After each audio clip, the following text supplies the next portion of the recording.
Guys, আসসালামু আলাইকুম। আশা করি আপনারা সবাই ভালো আছেন, সুস্থ আছেন। আমি আবার আপনাদের মাঝে উপস্থিত হয়েছি।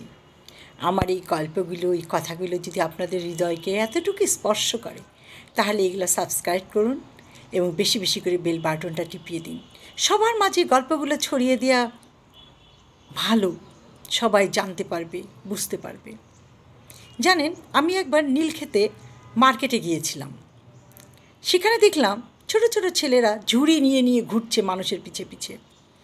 ঝুড়িতে করে মানুষের জিনিসপত্র বহন করে, বিনিময়ে টাকা পায়। এরকমই একটা ছোট্ট ছেলে আমার কাছে এসে দাঁড়িয়ে বলল, খালাম্মা, আপনার এই সদাইগুলা কি আমি ঝুড়িতে নেব? দেখে বললাম, তুমি পারবে? এতটুকু একটা ছেলে। বলে, কেন পারুম না, আমি পারুম। আমি বলছি, তোমার বয়স কত? বলছে, 10 বছর। 10 বছরের একটা ছেলে তুমি কেমনি পারবে বাবা? বলে, কোয়েন না খালাম্মা, আমি পারুম। বাড়িতে কে আছে? মা, মাইসের বাড়ি কাম করে। আর তুমি? আমি এগুলা কইরা যে পয়সা পাই, মায়ে পোলায় হইয়া যায়গা। লেখাপড়া শিখুনি? না। কেমনে লেখাপড়া শিখুম? সংসারে চালাবার পাও না, আবার লেখাপড়া। তার মাথায় ঝুড়ির মধ্যে আমি হালকা হালকা করে জিনিস দিতে লাগলাম। তারপর একটা দোকানের সামনে একটু বসলাম, ওখানে কিছু জিনিসের অর্ডার দিয়ে বসে আছি। আজান দিয়ে দিয়েছে। সে উঠে বলল, খালাম্মা, আমি কি একটু নামাজ খান পইরা আইমু? আমি যে অবশ্যই যাও। দেখলাম ওর ভিতরে মসজিদ, সেখানে সে জামাতে নামাজ পড়ে দৌড়াতে দৌড়াতে চলে এলো। বলে, হয়েছে খালাম্মা, চলো। আমি তারপরে ওর ঝুড়িটা আমার ড্রাইভারকে বললাম, একটু তুলে দেন। তুলে দিল। কি সুন্দর, বড় মানুষের মতো গট গট করতে করতে ঝুড়ি নিয়ে এসে আমার গাড়ির সামনে আসলো।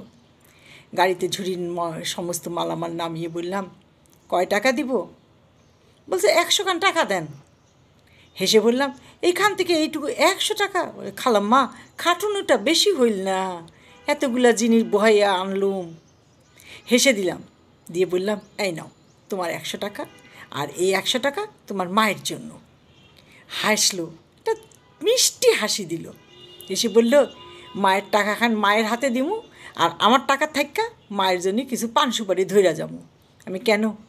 মায় খুব পান সুপারি খায়, খুব পছন্দ করে, লইয়া গেলে খুব খুশি হইব। আমি অবাক হয়ে তাকিয়ে থাকলাম। এতটুকু একটা ছেলে মাকে এত ভালোবাসে। দোয়া করলাম এই ভালোবাসার জন্য সারা জীবন অক্ষয় থাকে। কিন্তু ওই ঘরে যখন একটা বউ আসবে, ছেলে যতটা মাকে ভালোবাসবে, বউ কি ততটা ভালোবাসবে? বউ কি দিবে ছেলেকে তার মায়ের কাছে যেতে? নাকি বউ দিবে ছেলের মাকে সুখে ভালো ভালো খাবার খাওয়াতে, যে খাবার এই বৃদ্ধ বয়সে সে মাটা পছন্দ করে? মনে মনে বললাম, ছেলে যদি শক্ত হয়, বউকে যদি বলে দেয়, তোমার বাবা মার প্রতি তোমার যেমন দায়িত্ব কর্তব্য আছে, আমারও বাবা মার প্রতি আমার দায়িত্ব কর্তব্য আছে, কাজেই আমার বাবা মা যা চাবে তুমি না করতে পারবে না, তাহলে হয়তো কিছুটা পার পেলে পেতেও পারে। মনে মনে ভাবলাম, যাক, মাটা ভাগ্যবান, ছোট্ট একটা ছেলে সন্তান জন্ম দিয়েছে, কিন্তু কত কিউট, কত ভালো, মাকে কতটাই ভালোবাসে। জানেন, আমি শুধু মা বাবার এই গল্পগুলো কেন করি? মা বাবা যখন বৃদ্ধ হয়ে যায়, তাদের যে কষ্টগুলো, ওগুলো আমি সহ্য করতে পারি না। যার নাই সেই বুঝে মা বাবা কত মূল্যবান। একদিন অসুখে পড়লে মা আসবে সেবা করার জন্য, সে যত বৃদ্ধ হোক, ছুটে আসবে, আল্লাহর কাছে দোয়া করবে তার সন্তান যেন ভালো হয়ে যায়। এরকম কি কোনো জনদরদি আছে যে ছুটে আসবে, যে সেবা করবে রাত জেগে? তাই মা বাবার প্রতি আমার ভালোবাসা অনেক বেশি। আমি বলতে চাই, সবাই মা বাবাকে ভালোবাসুন। বৃদ্ধ হয়েছে বলে তাদের সঙ্গে তাচ্ছিল্য করেন না।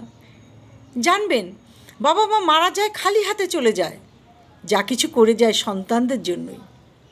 আর সেইটাই যদি সুষ্ঠুভাবে সন্তানরা নিজেদের মধ্যে বন্টন করে নেয়, তাহলে তো কোনো গণ্ডগোলই হয় না, কোনো কিছুই হয় না।